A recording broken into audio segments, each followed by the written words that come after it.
Hey everybody, it's Suzy from the dead. I was at a conference one week and then got the flu, so I'm sorry you've not seen me in a couple of Tech Tuesdays, but I hope you've enjoyed Tuesday. I hope you've done something else techie or personal or whatever. And glad to be with you tonight talking about blended learning. And I want to start by saying that I'm very far along in my blended learning journey. I'm trying to get that out of my mouth. So if you are someone who's like, I don't even know what blended learning is, or if you're someone where your school maybe rolled out Chromebooks and they're like, we're going to do blended learning, but you're still kind of, don't know how to do it, don't know how to do it well. Hey, Anna. Then tonight is all about you because I'm going to share 10 tips for blended learning that is done right. And so I want to kind of group these tips. And so my first 4 tips are going to all be about the definition of blended learning. So let's talk about that. The way that I remember it is time, place, path, pace. Hey, Jamie.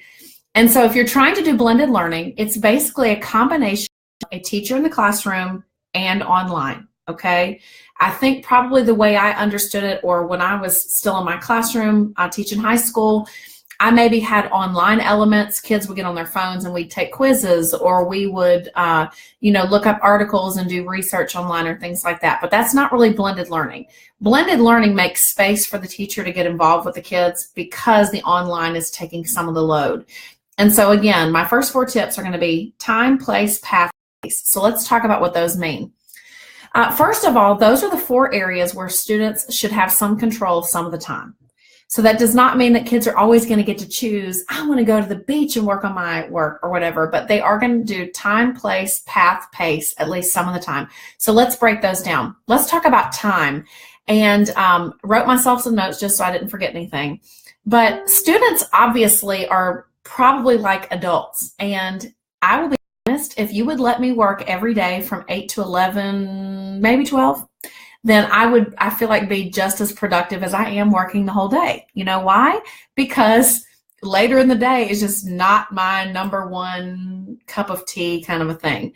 And so I know students have to be at school all day, but what if we took as a tip, what if we allowed them or taught them how to take all the things they have to get done that day? Say they do have an agenda and it has all these different things, but because the learning is somewhat online, the blended concept, we allowed them to prioritize things they needed to get done at their most productive times. So we let them take a test to determine what's your most productive time. Now, and then we taught them strategies like, okay, what are your top 3 things you have to accomplish today for it to be a successful day? And then we taught them to attack the most important thing first, or we taught them to attack the most difficult thing first. Then giving them that control over their time. Maybe not what they have to accomplish, but when they accomplish it, in what order, what priority list is really going to be mind-blowing for them. And we as adults are not just teaching them how to live in desks and rows and work in an assembly line like schools used to be. But with the advent of blended learning, we now have the capability to allow them some control over their time, which I think is pretty fascinating. So remember I said time, place. Let's talk about that one. This can be as simple as having flexible seating in your classroom. Flexible seating wasn't a movement when I was a teacher, but I do remember having this fantasy that I wanted to get a bunk bed like they had in first grade. And then I thought 8th graders with a bunk bed, just being honest, I probably wouldn't be able to leave the room. But I wanted to have one of the bunk beds where it was just a top and then put like a couch at the bottom and let them sit and read. So I never did get that accomplished, but what I did have were beanbag chairs in my room, and I had round tables. I removed all desks the last several years I was teaching middle school. And so I had round tables, and I had beanbag chairs, and you could go sit by the window. If you were reading, we're doing To Kill a Mockingbird, and you want to go sit by the window, I don't have a problem with that. And so it was student control. The way that I let them control their seating was through their behavior. So a student who was doing a really good job paying attention, you can go sit on a beanbag chair today or whatever. And then by allowing them to sit at tables, which that means they're facing each other, there's more opportunity to talk. Again, I was allowing a little bit of control over place. What about, so that's just one way to allow students to have control over the place of their learning. But what about if some students need to go to the media center? What if some students need to do some of their work at home? Again, if it goes with time, then we're helping them to prioritize and goal set, so that way the place is a little bit more negotiable. Number 3, path. There are different ways that all of us learn, and I'll just tell a story about crocheting. So a few years ago, I decided to go take crochet classes because I had bought a book called Crocheting for Children or something to that effect. And apparently I am not smarter than a fifth grader or whoever that book was written for, because I could not crochet. I would get the yarn. I don't know if you guys, you can give me a shout out in the comment window if you're a crocheter or if you know how to do just a big long string of knots, okay? That was my competency level when I got the book. And at the end of looking at this book, still my competency level. I think I also tried looking on YouTube, and I was finally like, you know what? I just went to a yarn shop. I paid $40, and because I had paid to be there and because the lady was looking at me, it was still just as frustrating, but I left there knowing how to crochet. So I'm not great at it, but I can do it now.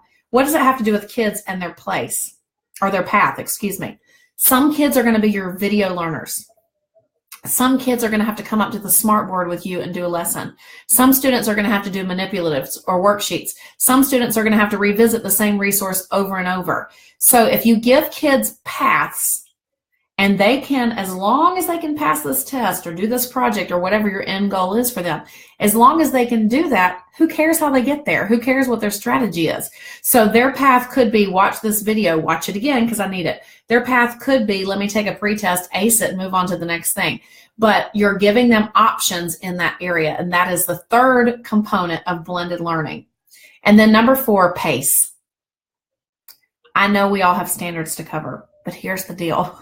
We can get to the end of all the standards at the end of the year, and if students only halfway knew them, then we may have covered them, but we haven't accomplished anything. So if you give kids a little bit of control over their pace, then kids who need to move ahead can move ahead. Kids who need to revisit can revisit. But what's so cool about that is you're not having to make yourself available every minute of every day to do those, repeats and reviews. You will. It doesn't mean you're going to sit at your desk and not do that at all. But the video is available, or the, interactive manipulatives or whatever are available in the online part, so that you're freed up to be able to do more of what you need to do and what only a person can do. So the definition is 4 parts for blended learning. Students have at least some control over time, place, path, and pace of their learning. So if you don't remember anything else, remember those 4. Say them with me. Time, place, path, pace. When I heard that, it really helped me to cement in my mind the difference between blended learning and just we have an LMS, okay? My 5th tip for you tonight is about actually the preparation for blended learning.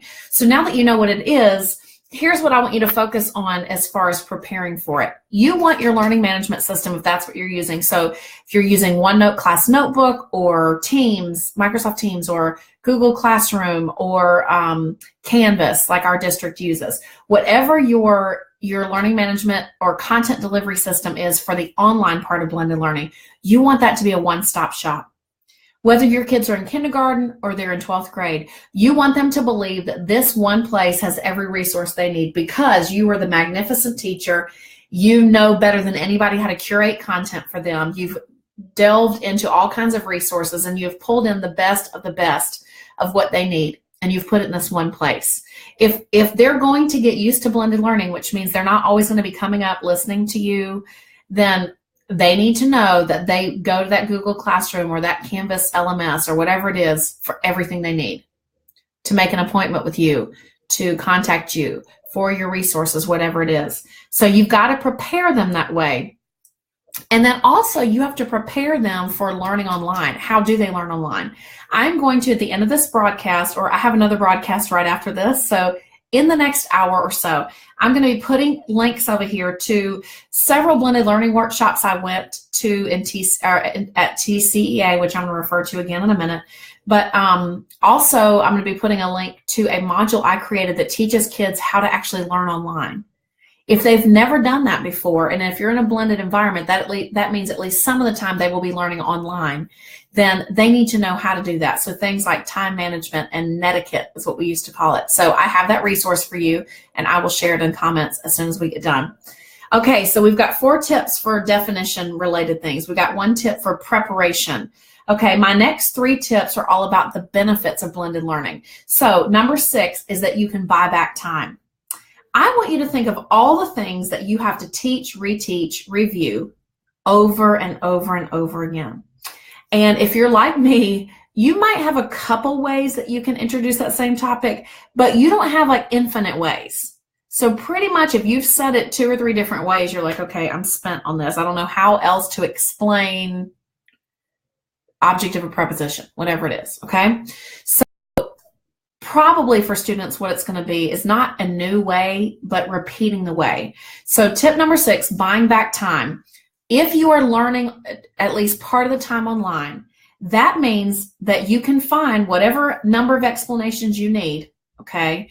But kids can revisit them over and over. You're not having to explain the same concept over and over and over again. You are, but it's your video self doing it. So you're able to redeem the time and be able to help kids that do need, again, that human touch. You're buying back time on procedures. So if you want to take, for example, just a silly thing I created, I went to ThingLink. If you've never been there, really cool. It allows you to hotspot a picture and link out to other text or other links or whatever. And so I did a tour of the Canvas dashboard for teachers.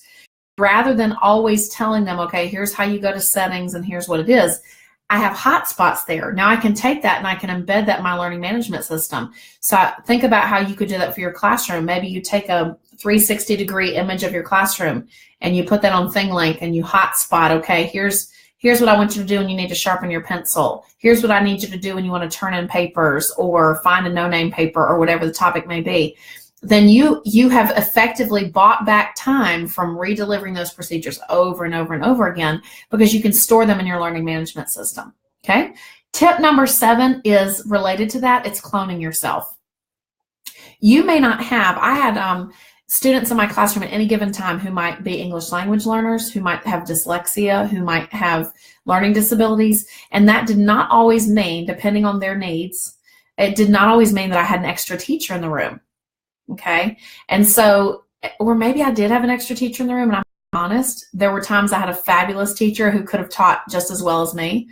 There were times when the other teacher either was not comfortable or was not willing to teach alongside me in the true co-teaching model.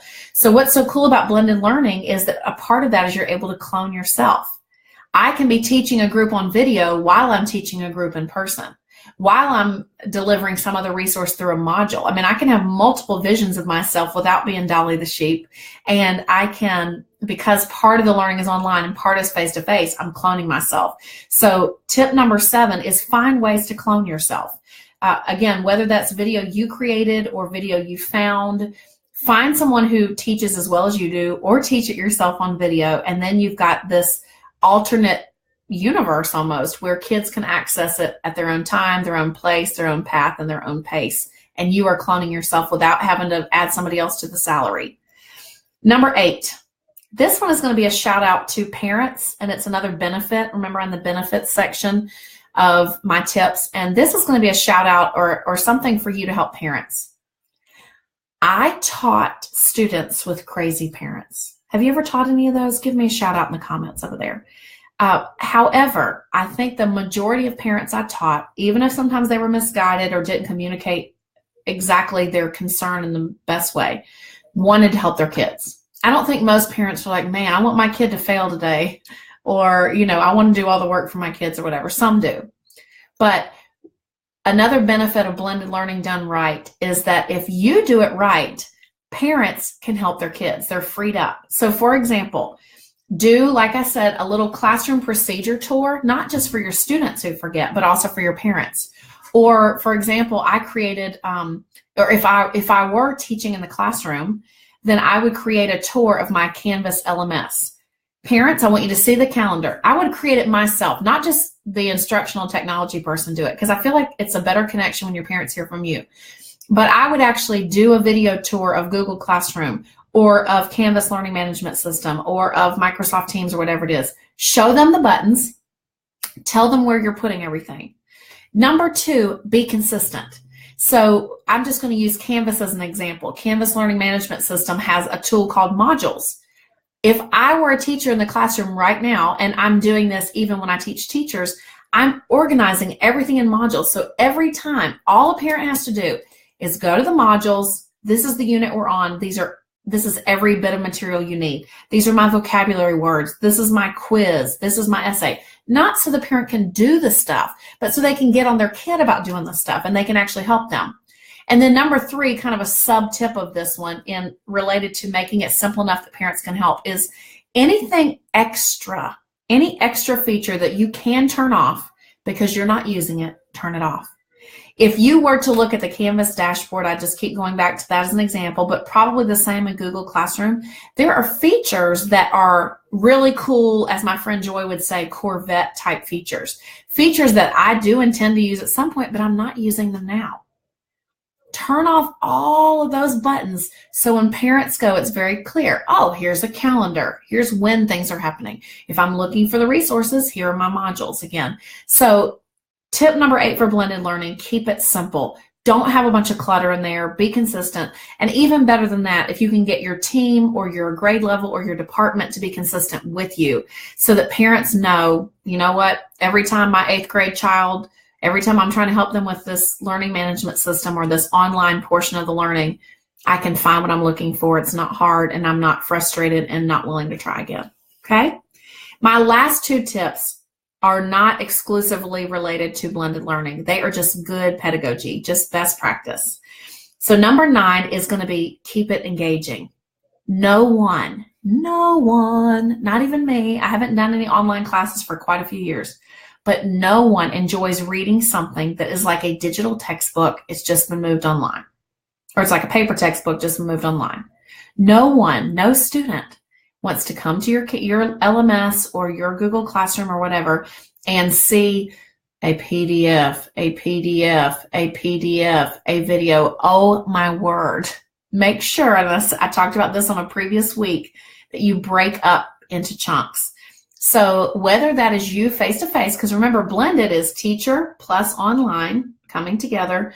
So whether that is the you part or the online part, make sure that you are focusing not only on strong content, which is of course the most important thing, but also on making it engaging so that you would actually want to learn it, so that you don't fall asleep teaching your own class. Last time I taught 9th grade 5 times a day.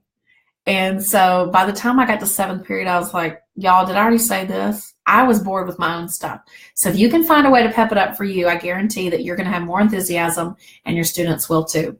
Tip number 10 is to make differentiation no longer a separate piece, but it's just what you do. So with blended learning, you're able to offer, let's just say 3 tracks, okay? 1 track is teacher-led, and because grouping can be flexible depending on the day, what kids need, some days I might have this group of learners or this group of learners who is advanced on this one topic, or a struggling group of learners, but I've got kind of a teacher-led station on any given topic.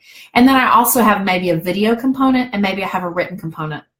Some way I am differentiating whether I'm giving kids opportunities to address their different learning styles, their different abilities on a topic, their modality. Do they like to learn online? Do they like to learn face-to-face? And again, being flexible with all of that. But your differentiation should no longer be a sideshow. It's the same as our district just adopted the ISTE standards, even though our state has not yet adopted the new version. Our district just adopted the ISTE standards for students and educators, I believe. Okay, I might be telling a lie there. We certainly adopted the ones for students. And so as technology should be embedded in the curriculum, not just, hey guys, today's going to be a technology day. It's no longer a novelty. The same with differentiation. Y'all, that term has been around so long, and blended learning done right, it offers multiple paths, time, place, path, pace. It offers those multiple paths, that high quality differentiation, and kids on any given day can attack the content in the way that works for them. The way that I attack literature, which is one of my great loves, it's what I taught. I mean, I can talk symbolism and metaphor and simile and just eat it up and read the same poem over and over and get something new every time, is not the same way I'm going to attack. I hopefully never have to attack calculus again. But giving students different options, but making sure they're all high quality is tip number 10. So let me just quickly review. You got to be prepared. Make your blended learning a one-stop shop, whatever the online component of it is. The next 4, kids need to have control over time, place, path, and pace, at least part of the time. The next 3 were benefits. So to do blended learning right, make sure you're buying back time, you're cloning yourself, and you're simplifying so that parents can help on the online part at home. And then finally, good pedagogy. Make sure you're engaging and make sure differentiation happens naturally and that the quality of the resources that you're differentiating with are the same. Guys, I so appreciate you being patient with me as I was so sick. And I meant to start by saying that I just got back from Austin, Texas, and I went to a fabulous educational technology conference. It was called TCEA. So if you're a Twitter person, you can follow me on there at Suzy Lolley. I tweeted a lot of resources from TCEA, but I also want to give credit to the people who inspired me to talk about what I'm talking about tonight. So over in the comments, I will leave links to anything I have a link to related to blended learning. And then I also, again, will be sharing that module that you can share with your students if you're using Canvas. If you're not using Canvas, you can look at my module and just at least see if it's something that could inspire you, but it'll allow students to know how to become online learners before they get too far into this. Hope you guys have a great night. Thanks for tuning in. And if you loved it, please share this with your friends. I so appreciate it. Good night.